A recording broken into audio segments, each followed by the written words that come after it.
ఒక్కో తరంలో ఒక్కో సినిమా ఉంటుంది. ఒక్కో యాక్టర్ కెరీర్లో ఒక్కో సినిమా ఉంటుంది. కమర్షియల్ సినిమాలే అయినా కాసులు కురిపించడంతో పాటు పాపులర్ కల్చర్ పైన ప్రభావం చూపెడతాయి. పేరు దగ్గర్నుంచి పాటలు, దుస్తుల దాకా అనేక విషయాల్లో ఆ తరాన్ని, ఆ తరువాతి సినిమాలను ప్రభావితం చేస్తాయి. అనేక తరాలపాటు గుర్తుండిపోతాయి. అక్కినేని నటించిన దసరా బుల్లోడికి అలాంటి ప్రత్యేకతే ఉంది. ఇప్పటికి సరిగ్గా 50 ఏళ్ల క్రితం 1971 జనవరి 13న రిలీజైన దసరా బుల్లోడు అప్పట్లో ఓ సంచలనం. ఇప్పటికీ ఓ తరానికి తీపి జ్ఞాపకం. అది 1970ల నాటి మాట. తెలుగు తెరపై అప్పుడప్పుడే కలర్ సినిమాలు ఊపందుకుంటున్నాయి. బ్లాక్ అండ్ వైట్ సినిమాల కంటే ఖర్చు ఎక్కువయ్యే కలర్ సినిమాలంటే పరిశ్రమలోనూ ప్రేక్షకులలోనూ మోజు పెరుగుతున్న కాలం. అలా కలర్ సినిమాల సగం ప్రారంభంలో వచ్చిన చిత్రం ANR Dasara Bullodu. Jagapathi art pictures అధినేత విబి రాజేంద్ర ప్రసాద్ తొలిసారిగా కలర్లో తీసిన సినిమా అది. ఆ సినిమాకు ముందు అక్కినేని ప్రస్థానం వేరు. దసరా బుల్లోడు తరువాత ఆ ప్రభావంతో ఆయన తన పంధా మార్చి చేసిన ప్రయాణం వేరు.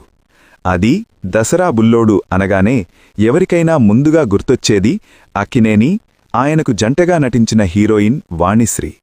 నిజానికి ఈ చిత్రంలో వాణిశ్రీ కన్నా ముందు హీరోయిన్గా దర్శక నిర్మాతలు ఎంచుకున్నది తరువాతి కాలంలో తమిళనాడు ముఖ్యమంత్రిగా ఎదిగిన జయలలితను.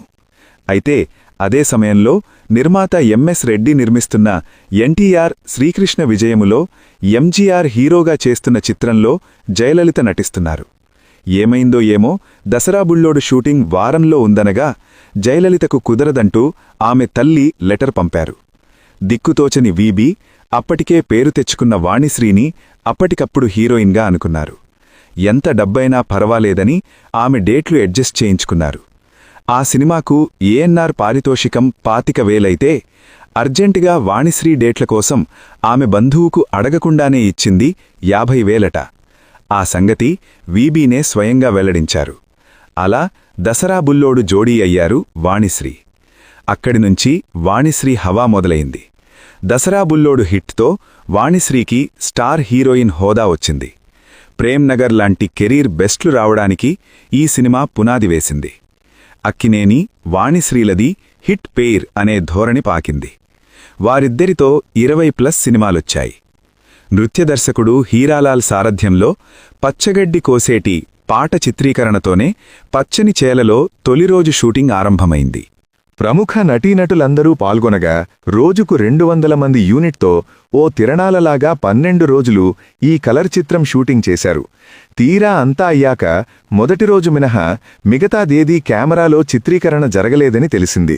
తరువాత మళ్లీ రీషూట్ చేయాల్సి వచ్చింది. ఇలాంటి ఎన్నో ఇబ్బందులు ఎదురైనా ఆ రోజుల్లో కొత్తగా ఆరంభమైన film distribution company KLN Prasad Lakshmi films అండగా నిలిచింది. ఇలా ఎన్నో అవరోధాలు దాటి దసరా బుల్లోడు రిలీజై జనాదరణ పొందాడు. పంచెకట్టులో పసందైన పాటలు, స్టెప్పులతో అక్కినేని అలరించారు. తొలి ప్రయత్నంతోనే డైరెక్టర్గా వీబీ హిట్ అయ్యారు. వరుసగా తెలుగు, తమిళ, హిందీల్లో చిత్రాలను రూపొందించారు. అన్నావదినల సొంత బిడ్డలా తిరిగే ఓ పల్లెటూరి దసరా బుల్లోడి అక్కినేనిని పట్నంలో చదువుకున్న తన కూతురికి చంద్రకళకిచ్చి ఆస్తి కాజేయాలని అనుకుంటాడు ఓ దుష్టుడు నాగభూషణం. కాని ఊళ్ళోనే మరో అమ్మాయిని, వాణిశ్రీని ప్రేమిస్తాడు హీరో. ఈ ముగ్గురి ప్రేమకథలో జరిగే ట్విస్టులు, ఒకరికోసం మరొకరు చేసే త్యాగాలు, విధి ఆడే వింత నాటకాలు ఈ చిత్రకథ. ఎస్వీఆర్, సూర్యకాంతం, గుమ్మడి, అంజలీదేవి, పద్మనాభం ఇలా భారీ తారాగణం ఉన్న సినిమా ఇది. కలర్ సినిమాల్లో తెరపై రంగుల్లో అందంగా కనిపించడం కోసం ఆ రోజుల్లో నటీనటులు కాస్తంత మందంగానే మేకప్ దట్టించేవారు. పెదాలు, నోరు ఎర్రగా కనిపించడం కోసం రంగు గట్టిగానే వేసుకునేవారు. దసరా బుల్లోడు చిత్రాన్ని ఇవాళ బుల్లితెరపై చూస్తున్నా ఆ సంగతి అర్థమవుతుంటుంది.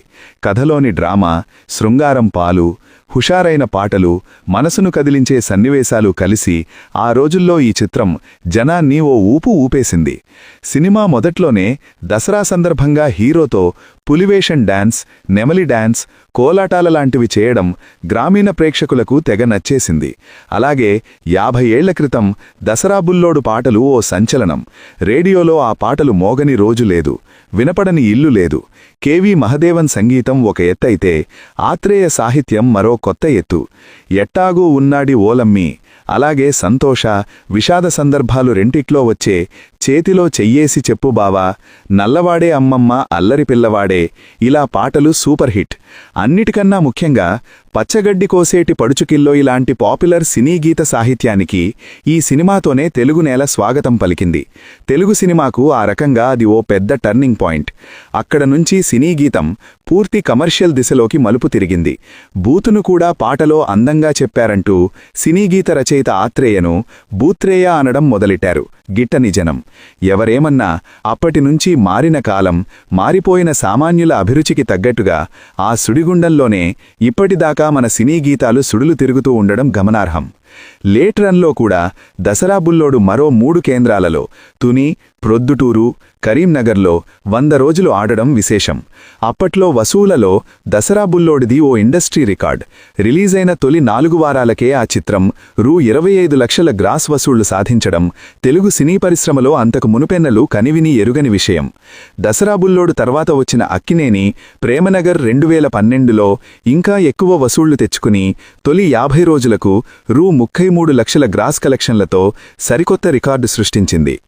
దసరా బుల్లోడు మూలకథ ఆధారంగా కొన్ని మార్పులు చేర్పులతో తర్వాత తమిళంలో శ్రీధర్ దర్శకత్వంలో ఎంజీఆర్ హీరోగా ఉరిమై కురల్ 2014లో వచ్చింది, హిట్ అయింది.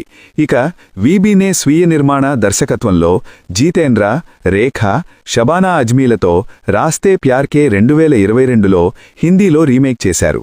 ఇవాల్టి ప్రముఖ నటుడు జగపతుబాబు తండ్రి, ప్రముఖ నిర్మాత వీబీ రాజేంద్ర ప్రసాద్ ఈ సినిమాతోనే దర్శకుడయ్యారు. అసలు ఈ కథ తయారు చేసిందే ఆయనే. వ్యవసాయ కుటుంబం నుంచి వచ్చి బీఎస్సీ చదువుకున్న ఆయన కృష్ణా జిల్లాలో తాను పుట్టి పెరిగిన పల్లెటూరు, మనుషుల మనస్తత్వాలు, ఇంట్లోని వ్యక్తులు, కళ్లారా చూసిన వాస్తవ సంఘటనల ఆధారంగా స్వయంగా ఈ కథ సిద్ధం చేశారు. అయితే ఈ సినిమాకు దర్శకత్వం వహించాల్సింది మాత్రం మొదట ఆయన కాదు, జగపతి సంస్థకు పర్మనెంట్ దర్శకుడైన విక్టరీ మధుసూదనరావు. తీరా ఆయన బిజీ అన్నారు. దర్శకుడు ఆదుర్తి సుబ్బారావును అడిగారు. ఆదుర్తికి అవ్వలేదు. ఇంతలో వీబీ రాజేంద్ర ప్రసాద్ అక్కా చెల్లెళ్ల చిత్రాన్ని నిర్మించారు. కానీ ఆ తర్వాత ఆ దర్శకులంతా బిజీనే. ఇంతలో అక్కినేని సినిమా ఒకటి అనుకోకుండా క్యాన్సిల్ అయింది. ఆ కాల్షీట్లు ఖాళీ అయి అర్జెంటుగా సినిమా నిర్మించాల్సి వచ్చింది. దసరా బుల్లోడు స్క్రిప్ట్ సిద్ధం చేసి అక్కినేనికి వినిపించిన వీబీ చివరకు అక్కినేనినే డైరెక్ట్ చేయమని అడిగారు. కానీ రంగస్థల నటుడు, నిర్మాతగా అనుభవజ్ఞుడైన వీబీ రాజేంద్ర ప్రసాద్ని డైరెక్ట్ చేయాల్సిందని ప్రోత్సహించారు ఏఎన్నార్. తామంతా వెన్నంటి ఉంటామన్నారు. కాదూ కూడదంటే ఇక నీ సినిమాల్లో నటించను అని బెదిరించారు కూడా. దాంతో రాజేంద్ర ప్రసాద్ సాహసించి దర్శకుడు కాక తప్పలేదు. కమర్షియల్గా దసరా బుల్లోడు పెద్ద హిట్. ఆ రోజుల్లో ఈ సినిమా 35 ప్రింట్లతో రిలీజ్ అయింది. 29 కేంద్రాల్లో 50 రోజులాడింది. 22 సెంటర్లలో హాలు షిఫ్ట్ అయిన కర్నూలుతో తరిపి శతదినోత్సవం చేసుకుంది.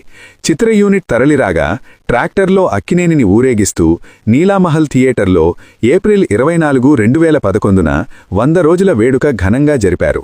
ఆ మరునాడే హైదరాబాద్ శాంతి థియేటర్లోనూ శతదినోత్సవం చేశారు. దసరా బుల్లోడు రిలీజైన 15 వారాలకు అక్కినేనిదే సుపుత్రుడు వచ్చింది. ఆ కొత్త సినిమా రిలీజ్ కోసం అనేక కేంద్రాలలో పాత దసరా బుల్లోడిని పక్కకు తప్పించారు. అయినా 4 కేంద్రాలలో విజయవాడ, తిరుపతి, హైదరాబాద్, షిఫ్ట్ అయిన గుంటూరులో 16వ వారం నుంచి కూడా దసరా బుల్లోడి హవా కొనసాగింది. వాటిలో 200 రోజులు ఆడింది. తిరుపతిలో కొద్ది గ్యాప్ తర్వాత 213వ రోజు నుంచి మరో 6 వారాలు సినిమా ఆడింది. ఇక హైదరాబాదులో షిఫ్టింగులు, గ్యాపులతో దసరా బుల్లోడు ఏకంగా 365 రోజుల ప్రదర్శన పూర్తి చేసుకుంది. అలా అక్కినేని సినీ కెరియర్లో 50 వారాలు ఆడిన స్వర్ణోత్సవ చిత్రంగా చరిత్రకెక్కింది. తర్వాత మరో దశాబ్దికి ప్రేమాభిషేకం 2021లో అక్కినేని మరో గోల్డెన్ జూబిలీ హిట్ సాధించారు. దసరా బుల్లోడు తెలుగులో అంత పేరు, వసూళ్లు సాధించినా అతి మంచితనం వల్ల దర్శక నిర్వాట రాజేంద్ర ప్రసాద్కు లాభాలు మిగలలేదు. సాక్షాత్తు ఆయనే ఆ తర్వాతి కాలంలో ఆ సంగతి వెల్లడించారు. దసరా బుల్లోడిలో ప్రధాన భాగం అమలాపురంలో, విజయవాడ చుట్టుపక్కల భట్ల పెనుమర్లు తదితర గ్రామీణ ప్రాంతాల్లో చిత్రీకరించారు. ఈ సినిమా కోసం షూటింగ్లో వాడిన ఎర్రటి బీచ్ బగ్గీ అనే ఫారిన్ కారు అప్పట్లో talk of the town. Down. దర్శకుడిగా తొలి ప్రయత్నంలోనే తనకు విజయమందించిన దసరా బుల్లోడు అన్న ఆ చిన్న కారన్న జగపతి పిక్చర్స్ అధినేత విబి రాజేంద్ర ప్రసాద్కు పంచప్రాణాలు. అదే కారును నాగార్జున హీరోగా తీసిన కెప్టెన్ నాగార్జునలో కూడా వాడారు. అయితే 1990లలో ఒకానొక దశలో జీవితంలో అన్నీ కోల్పోయి ఆర్థికంగా నష్టపోయి రోడ్డున పడ్డారు విబి. ఆ పరిస్థితుల్లో ఆ కారును అమ్మేయాల్సి వచ్చింది. అపురూప జ్ఞాపకమైన ఆ కారును అలా అమ్మేయాల్సి వచ్చినందుకు ఆయన చాలా బాధపడ్డారు. విశేషమేమిటంటే విబి రాజేంద్ర ప్రసాద్ తన అనుభవాలు, జ్ఞాపకాలకు అక్షరరూపమిస్తూ ఆ పుస్తకానికి కూడా దసరా బుల్లోడు అనే టైటిలే పెట్టారు. ఈ వీడియో మీకు నచ్చుతుందని ఆశిస్తూ ఈ వీడియోకి ఒక లైక్ చేసి కామెంట్ చేస్తూ సబ్స్క్రైబ్ చేసుకుని పక్కనే ఉన్న బెల్ ఐకాన్ కొట్టండి.